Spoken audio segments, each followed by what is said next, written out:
direct quote from Rúben Amorim before the game yesterday. We should have an Ahmad with a right foot to put on the other wing.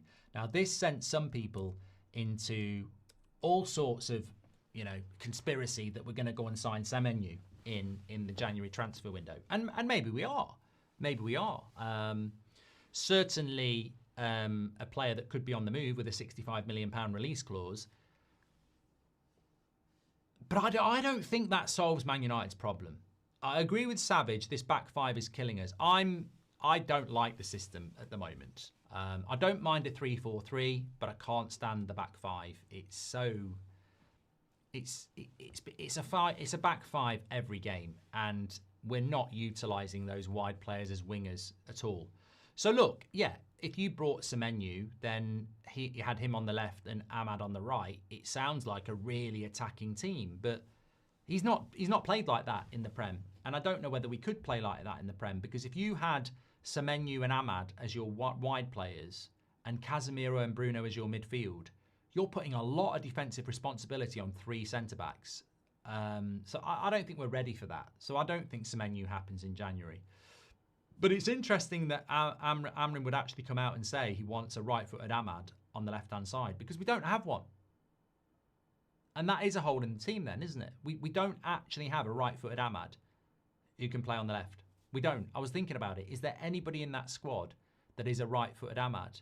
And there isn't. There's nobody. We don't have anybody anymore.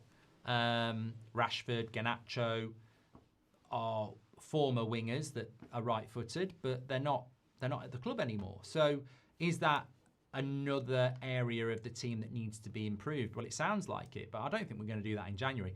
I also think it would be wrong to do that in January, because if you spent £60 million on a right-footed Ahmad for the left wing-back position, I'd be sort of like going, that's great and all, fair play, but what about the midfield? Like, what about the midfield? That's where we've got to go first. So I think the interesting thing is he clearly wants to play inverted wing-backs. Ahmad is an inverted wing-back, and a right-footed left wing-back would be inverted. I think that's a shame when you've got a player like Sesko.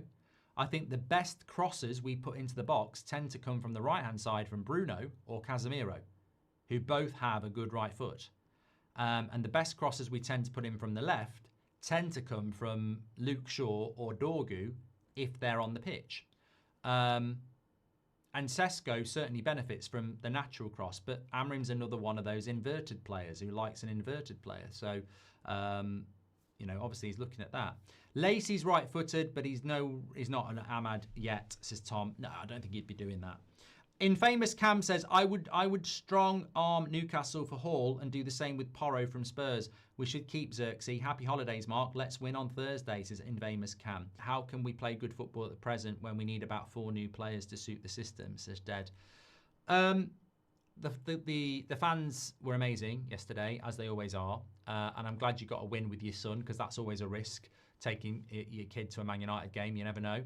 But I'm very pleased. So great atmosphere as well, and a great result.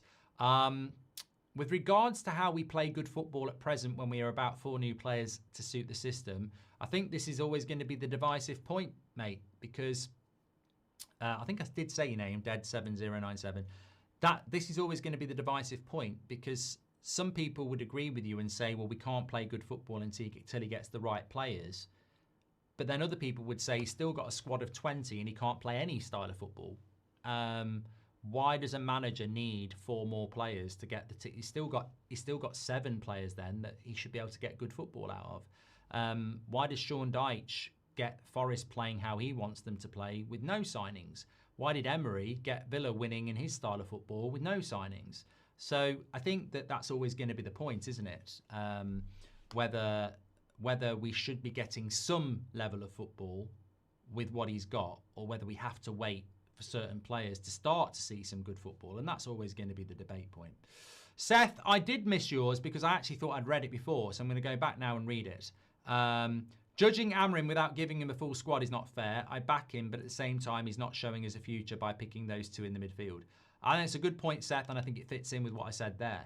I think there's many of us out there that want to back Amorim, but we're starting to go, why after a year is the football so shit? Why after a year are you so reliant on long throw-ins and set pieces and corners? Why after a year are you still hitting long balls? Like, surely you can start to show a bit of a path to what you want to do stylistically. Or maybe he has got to wait for the players.